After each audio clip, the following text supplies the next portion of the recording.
Bismillahirrahmanirrahim. Assalamu alaikum, dear students. I hope you all are fine. I am your Geography 6 instructor, Ms. Farheen, and I welcome you all to your today's lesson. Dear students, I hope by now you have finished the bridging from your B-Lift 1.1. Very good. So, dear students, let's just quickly have a look. In today's lesson, you will be able to learn define geography. So, dear students, let's just quickly look at the related Islamic perspective. Surah Al-Imran में Allah Ta'ala फरमाते हैं, Indeed, there have been examples before you, therefore travel in the earth.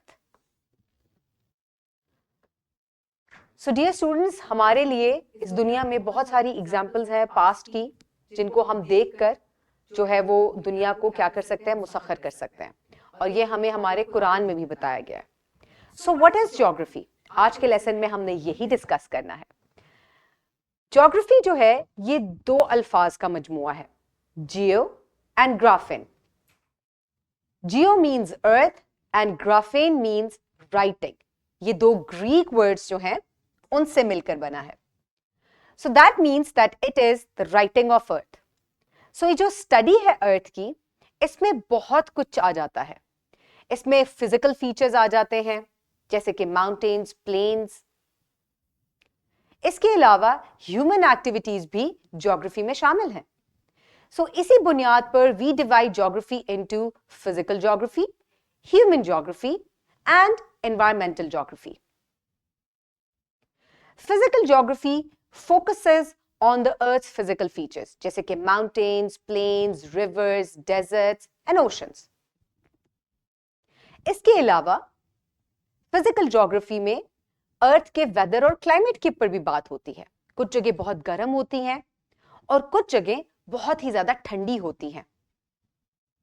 ये तमाम चीजें इसी में discuss होती हैं. इसके अलावा कुछ जगह पर 4 सीजन्स भी होते हैं जैसे कि पाकिस्तान में.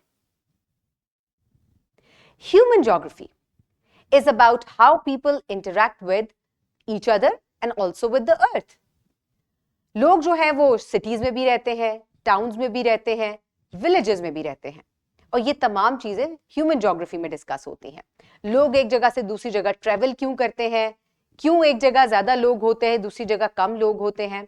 इसके अलावा ट्रेडिंग क्यों होती है, इंपोर्ट एक्सपोर्ट क्यों किया जाता है, मुख्तलिफ ज़बानें क्यों बोली जाती हैं, मुख्तलिफ कल्चर्स किस तरीके से आपस में एक दूसरे के साथ इंटरैक्ट करते हैं.